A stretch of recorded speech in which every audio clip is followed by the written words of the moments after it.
주 예수님의 은혜와 평강이 여러분과 함께 원합니다. 어떻게 성령의 충만함을 받을 수 있을까 하는 제목으로 하나님의 말씀을 전하겠습니다. 여러분 혹시 현실처럼 너무나 생생한 꿈을 꿔서 놀란 적이 있을 것입니다. 나는 분명히 잠을 자고 있는데 아무데나 가지 않았음에도 불구하고 꿈속에서 여기저기 다닐 때가 있습니다. 저도 몇 년 전에 꾼 꿈인데 너무나 생생해서 지금도 기억나는 꿈이 있습니다. 온 사방이 불에 타서 사람들이 죽어갈 때 하늘에서 양탄자가 내려와서 제가 양탄자를 잡으니 올라가고 또 많은 사람들이 제 손을 잡고 하늘로 올라가는 것을 꾼 적이 있습니다. 이것은 주님이 저를 구원해 주시고 저 또한 많은 사람들을 구원하라는 하나님의 뜻인가 싶었습니다. 몸은 없어도 얼마든지 꿈속에서 고통과 슬픔, 기쁨과 행복을 누릴 수 있는 것입니다. 이것은 인간이 영혼이 있기 때문입니다. 그런데 동물은 영혼이 없어서 꿈을 꿀 수 없습니다. 동물과 사람은 다 죽습니다. 그런데 동물과 사람의 차이점은 동물은 영혼이 없기에 죽음은 끝나지만 인간은 죽으면 육신이 썩고 한 줌의 죄로만 끝나는 것이 아니라 천국과 영혼이 있고 영혼이 있어서 얼마든지 기쁨과 고통을 누릴 수 있는 것입니다. 영원한 기쁨을 누리는 것이 천국이고 세세토록 고통받는 것이 지옥입니다. 전도서 3장 19, 21절에 인생이 당하는 일을 짐승도 당하나니 그들이 당하는 일은 일반이라 다 동일한 호흡이 있어서 짐승이 죽음같이 사람도 죽으니 사람이 짐승보다 뛰어남이 없으면 모든 것이 헛됩니다. 사람과 동물이 똑같다는 것. 왜냐? 다 죽기 때문입니다. 다 흙으로 말미암았으며 흙으로 돌아가나니 다 한 곳으로 가거니와 그런데 반전이 여기 있습니다. 인생대로 혼은 위로 올라가고 짐승의 혼은 아래고 땅으로 내려가는 줄을 누가 알라? 세상 사람들은 모릅니다. 우리 그리스도인들만 알 수 있습니다. 짐승은 죽으면 끝이지만 사람은 죽으면 영원히 있습니다. 천국과 지옥은 분명히 존재합니다. 천국은 참으로 좋은 것입니다. 영원토록 기쁨과 감사, 평강, 만족이 넘치는 곳입니다. 반면에 지옥은 불과 영으로 끔찍한 고통을 세세토록 받아야 합니다. 성경은 말합니다. 천국과 지옥은 한 번 들어가면 다시는 돌아올 수 없는 것입니다. 마태복음 7장 21절에 나더러 주여 주여 하는 자마다 다 천국에 들어갈 것이 아니라 다만 하늘에 계신 내 아버지의 뜻대로 행하는 자야 들어가더라. 천국에 있는데 아버지의 뜻대로 행해야 들어간다는 것입니다. 그냥 교회만 다니고 교회 안에 있는다고 해서 다 천국에 들어가는 것이 아닙니다. 예수님을 믿고 하나님의 뜻대로 살아야 합니다. 어떤 성경 구절은 예수님을 믿음으로 은혜로 구원받는다고 말하고 마태복음 7장 21절에는 하나님의 뜻대로 행하여 천국 간다고 하니 도대체 어디가 진짜 맞는 말씀일까요? 결론은 예수를 믿음으로 구원을 얻지만 예수 믿는 사람은 하나님의 뜻대로 살아가는 사람들입니다. 물론 완벽하게 하나님의 모든 뜻은 행하지 못할지라도 근본적으로 진짜 예수 믿는 사람은 하나님의 뜻대로 살아가는 사람입니다. 그러나 내 의지와 결심만으로는 하나님의 뜻대로 행할 수 없습니다. 우리 연약함을 아시고 성령의 충만을 받아 성령의 능력을 받아 하나님의 뜻대로 살아갈 수 있습니다. 성령님은 누구실까요? 하나님 예수님을 아는 것처럼 성령님을 알아야 합니다. 성령님은 삼위일체 하나님이십니다. 성령님은 하나님의 영, 그리스도의 영이십니다. 성령님은 보혜사입니다. 성령님은 인격자이십니다. 그 외에도 성령님은 양자의 영, 진리의 영, 생명의 영, 거룩하신 영이 있습니다. 성령님은 삼위일체 하나님이십니다. 고린도후서 13장 13절에 주 예수 그리스도의 은혜와 하나님의 사랑과 성령의 교통하심이 너희 무리와 함께 있을지어다. 하나님, 예수님, 성령님이 동동하다. 하나시고 영원하신 삼위체 하나님이십니다. 성령님도 전능하시고 전지하시고 거룩하신 하나님이십니다. 성령님은 또한 하나님의 영, 그리스도의 영이십니다. 로마서 8장 14절에 무로 하나님의 영으로 인담을 받는 사람은 곧 하나님의 아들이라 하나님의 영이랬습니다. 로마서 8장 9절에 누구든지 그리스도의 영이 없으면 그리스도의 사람이 아니라 하나님의 영, 그리스도의 영. 또 성령은 보혜사입니다. 보혜사라는 곁에 서서 도와주신, 곁에 서서 함께 있는 분입니다. 요한복음 14장 16절에 내가 아버지께 구하겠으니 그가 또 다른 보혜사 성령을 너희에게 주사 영원토록 너희와 함께 있으리라. 성령이 늘 영원토록 함께 하시며 그분이 우리를 도와주십니다. 성령은 또한 인격자이십니다. 지정, 지성과 감정과 의지를 가지고 있는 분이십니다.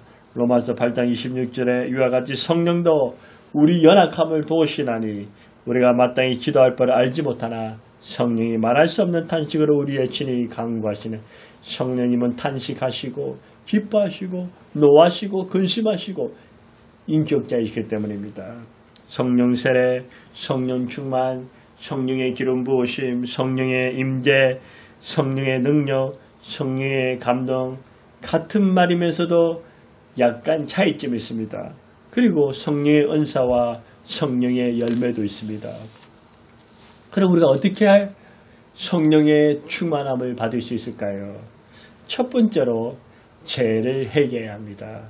구약시대에는 왕, 선지자, 제사장, 사사 등 특별한 사람에게만 성령이 임했습니다.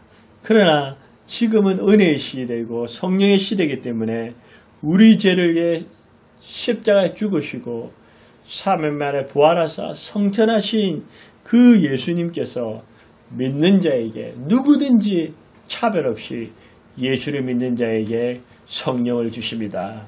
사도행전 2장 17절에 하나님이 말씀하시기를 말세에 내가 내 영을 모든 육체에 부어주리니 하나님이 성령을 모든 육체에 부어주신다고 하셨습니다. 사도행전 2장 18절에 그때 내가 내 영을 나의 남중과 여중에 부어주리니 성령을 남자에게도 여자에게도 아이에게도 어른에게도 노인에게도 부어주십니다. 세례 요한의 첫 설교가 무엇인지 아십니까? 마태복음 3장 2절에 회개하라 천국이 가까우니라 했습니다.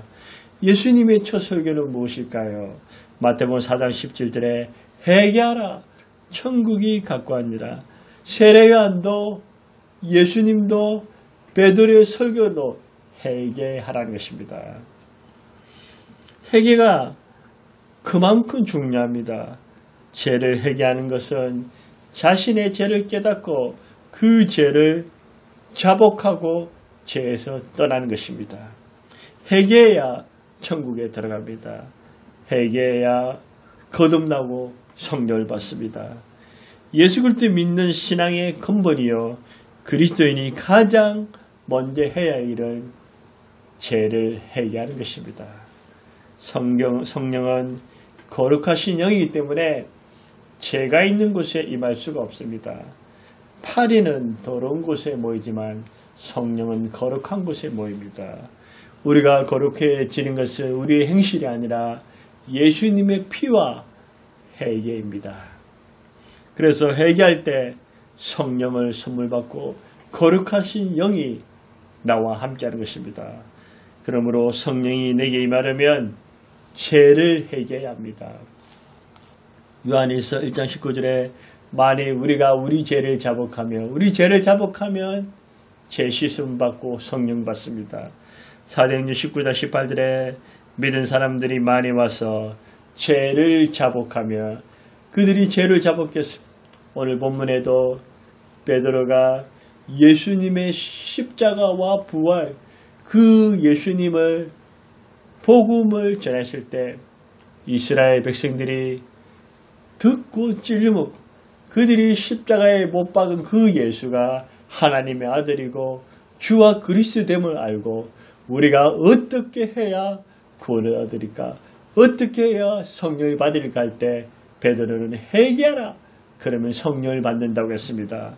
사도행전 2장 38절에 베드로가 이르되 너희가 회개하여 각각 예수 그리스도 이름으로 세례를 받고 제사함을 받아라. 그리하면 성령을 선물로 받으니 회개할 때 성령을 받습니다. 예레미야 2장 13절에도 너는 오직 내 죄를 자복하라. 내가 죄인임을 깨닫고 내 죄를 자복한 후에 예수님을 구주로 영접하면 거듭나고 성령 받습니다. 또는 내가 예수님을 영접하고 회개해도 성령을 받습니다. 성령을 받아야 합니다. 성령이 받아야 구원이 보장됩니다. 문제는 우리가 살면서 죄를 계속해서 범한다는 것입니다. 죄는 우리가 생각나는 데는 할 수 있는 죄로 늘 회개하는 것입니다. 그 죄를 어떻게 회개해야 되냐? 100번이든 1000번이든 지은 죄가 있으면 하나님 앞에 자복해야 합니다. 우리가 반복된 죄를 회개하고 다시 죄를 지으면 어떻게 해야 될까요? 또 회개해야죠. 그런데 그 죄를 안 지었으면 회개할 필요가 없는 것입니다. 우리가 주님을 버리지 않는 이상, 주님을 떠나지 않는 이상 주님도 우리를 버리지 않으시고 구원은 보장될 것입니다. 그렇지만 지은 죄는 날마다 해결해야 합니다. 죄를 자복할 때 부끄러움을 담고 진실하게 고백해야 합니다. 죄에 대해서 부끄러움이 없다면 회개가 이루어질 수가 없는 것입니다. 사람들이 자기 죄를 시인하는데 그 속에 부끄러움을 담지 않기 때문에 또다시 죄를 범하는 것입니다. 진짜 부끄러움이 있으면 그 죄를 멀리하게 되고 죄를 안 지으려고 합니다. 누가복음 18장에 보면 바리새인과 세리의 기도는 무엇입니까? 바리새인은 자신의 죄를 회개하지 않고 자기가 거룩하고 어렵다는 것을 강조합니다. 근데 바리새인은 자기가 죄인임을 회개함을 주님 앞에 부끄러움을 가지고 회개하면 주님은 바리새인보다 세리가 어렵다고 했습니다. 누가복음 18장 13절에 세리는 멀리 서서 감히 눈을 들어 하늘을 쳐다보지 못하고 다만 가슴을 치며 이르되 하나님이여 불쌍히 여기소서 나는 죄인으로. 세리는 자기가 죄인임을 부끄러운 죄인임을 하나님 앞에 회개합니다. 다윗도 위대한 하나님의 사람이 될 수 있던 것을 그가 왕임에도 불구하고 하나님 앞에 부끄럽지만 그 죄를 자복하는 것입니다. 시편 50편 17절에 하나님께서 구하시는 제사는 상한 심령이라. 하나님이여 사하고 통하는 마음을 주께서 멸시하지 아니하시리라. 다윗이 위대했던 것은 자신의 죄를 인정하고 그 죄를 회개했기 때문입니다. 우리는 회개하면서 나 죄 지었어, 나 또 죄 지었어 자랑하고 그 죄를 정말 죄를 지었는데도 고개를 뻣뻣이 두고 다닌다면 참된 회개가 아닙니다. 그런데 우리는 무슨 죄부터 회개합니까? 가장 근본적인 회개는 주님 내가 죄인입니다. 예수님이 나의 구주십니다. 그것이 진정한 회개입니다. 그리고 머릿속에 떠오르는 죄, 생각나는 모든 죄를 주님 앞에 회개해야 합니다. 그 죄를 부끄러움을 담고 진실하게 고백해야 합니다. 그러면 그 죄는 사라집니다. 또 생각나는 죄가 있으면 또 회개하면 됩니다. 계속해서 회개할 때 영적인 회개가 일어날 것입니다. 죄가 생각나지 않는다면 죄가 생각나게 해달라고 하나님 앞에 기도하십시오. 그러면 생각나게 하시고 회개한 죄를 주님께서 용서해 주십니다. 성경의 위대한 인물들과 초대교회 성도들과 믿음의 사람들의 공통점은 그들은 다 회개의 사람이다. 제가 청소년 시절, 청년 시절까지만 해도 회개를 강조했습니다. 그 회개로 인해 통회하고 울고 자복하는 일들이 많았습니다. 그런데 어느 때 시대부터인가 회개보다는 축복과 번영을 강조합니다. 물론 축복과 평안, 번영도 필요하죠. 그러나 더 필요한 것은 회개입니다. 회개가 이루어져야 합니다. 우리가 회개할 때 우리가 혼자서 기도할 때는 상관없지만 여럿이 기도할 때는 죄를 자복하는 것이 쉽지 않습니다. 왜냐하면 옆에 사람이 들을까봐 신경이 쓰이는 것입니다. 그런데 그것을 뛰어넘어야 합니다. 우리가 함께 기도할 때도 소리내어서 죄를 자복할 때 하나님은 하늘에서 들으시고 우리 죄를 용서해 주십니다. 하나님은 다른 사람의 기도를 듣는 거 기뻐하지 않습니다. 나와 1대1로 하나님 앞에 소리내어 부끄러움을 담고 회개하면 주님이 용서해 주십니다. 회개하면 성령 충만 받습니다. 주님이 불쌍히 여기시고 사랑하시고 회개하는 자에게 하나님은 묻지 않으십니다. 성령을 선물 받습니다. 철저하게 회개합시다. 첫 번째는 죄를 회개하는 것이고 두 번째는 우리가 어떻게 성령 충만을 받을 수 있을까요? 예수님을 믿고 간절히 기도해야 합니다. 사도행전 12장 17절에 하나님이 우리가 주 예수 그리스도를 믿을 때 주신 것 같은 선물 성령을 그들에게 주시라. 예수를 믿을 때 성령을 받습니다.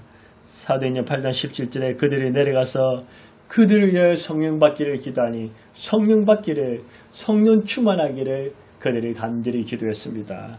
사도행전 1장 14절에도 더불어 마음을 같이하여 오로지 기도에 힘쓰더라.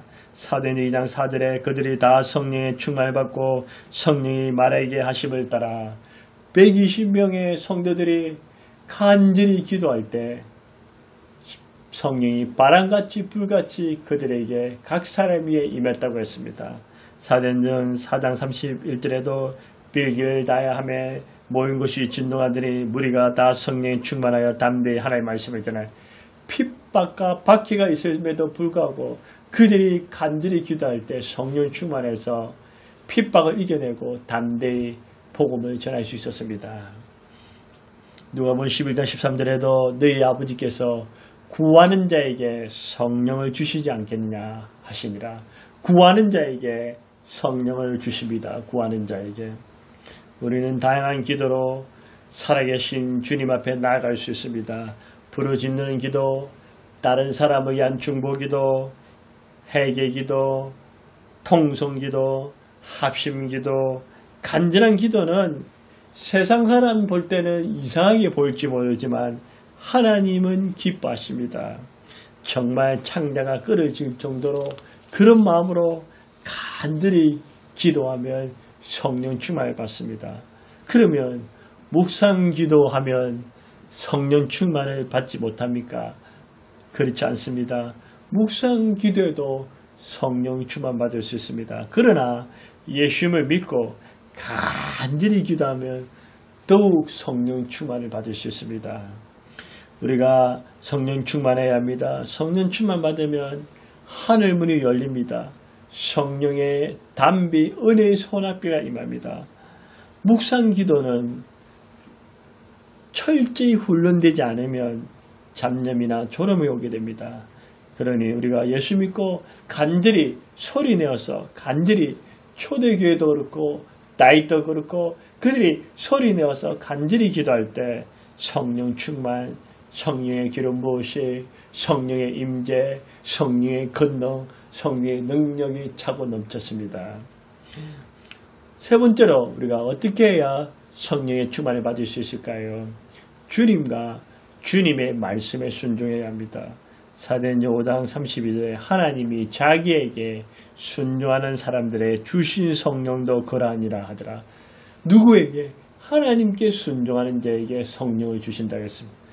사도행전 10장 44절에도 베드로가 이 말을 할 때 성령이 말씀을 듣는 모든 사람들에게 내려오시니 베드로가 주 예수 그리스도의 복음과 하나님의 말씀을 전할 때 이방인이었지만 고넬로와 그의 가족과 그의 직원들이 다 순종할 때 하늘문이 열려 성령이 임했습니다. 성령 충만은 인간적인 깨나 방법, 세상적인 타협으로 되는 것이 아닙니다. 오직 주님과 주님의 말씀에 온전히 순종해야 합니다. 아무데나 무조건 아멘하고 순종한다고 성령 충만 받는 것이 아닙니다. 누구에게 순종하느냐, 어디에 순종하느냐가 중요합니다.